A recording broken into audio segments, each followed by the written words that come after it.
जुगैल थाना क्षेत्र में चल रहे बालू खनन में उस समय सन्नाटा पसर गया जब एनजीटी की संयुक्त टीम आने की सूचना मिली। 3 दिनों से खनन क्षेत्र में कोई भी पत्ता नहीं हिला। जहां 2-3 दिन पहले अवैध खनन बदस्तूर बिना किसी डर के बड़े पैमाने पर किया जा रहा था, वहीं टीम के आने से खननकर्ताओं की सारी हेकड़ी निकल गई। सूचना नेटवर्क पर प्रमुखता से खबर चलाने के बाद अधिकारियों ने कार्रवाई की। बड़ी बड़ी मशीनों व नाव जिससे खनन माफिया अवैध खनन में उपयोग लाते हैं, उन मशीनों को भनक लगते ही तत्काल मौके से विस्थापित कर दिया गया।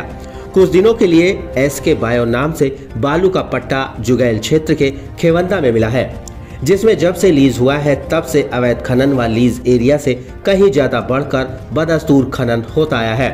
जहां बालू की सीमित फीट की खुदाई की मानक को दरकिनार कर कहीं ज्यादा नदी के तल तक खुदाई कर बालू निकाली जा रही है, जिससे जलीय जीवों पर संकट के बादल मंडरा रहे हैं।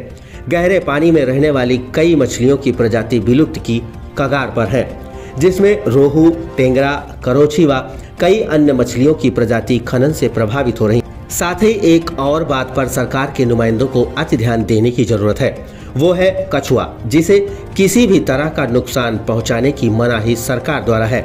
फिर भी खनन माफिया द्वारा कछुओं की अस्मत के गंदा खेल खेला जा रहा है।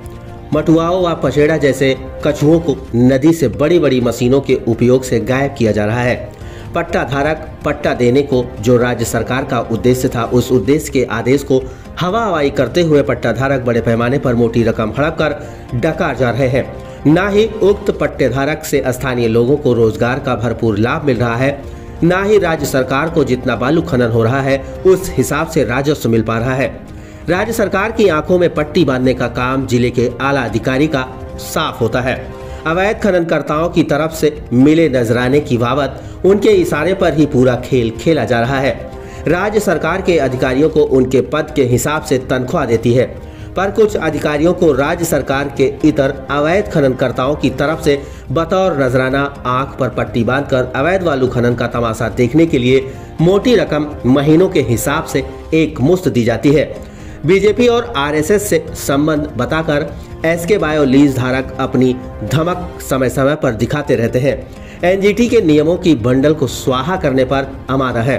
एसके बायो क्या राज्य सरकार एसके बायो को अवैध खनन व मानक के विरुद्ध खनन करने का एनओसी जारी कर चुकी है, जिससे विभागीय जांच भी उनके इर्द गिर्द तक नहीं पहुंचती। जो भी हो, अगर बालू पट्टेधारकों की मनमानी चलती रही तो कुछ ही सालों में नदी का अस्तित्व समाप्त होने की में देर नहीं लगेगी, जिससे कई जलीय जीवों को देखने के लिए भी आने वाली पीढ़ी को सोचना पड़ेगा। सरकार और खनन से संबंधित विभाग को इस दिशा में कारगर ठोस कदम उठाने की आवश्यकता है।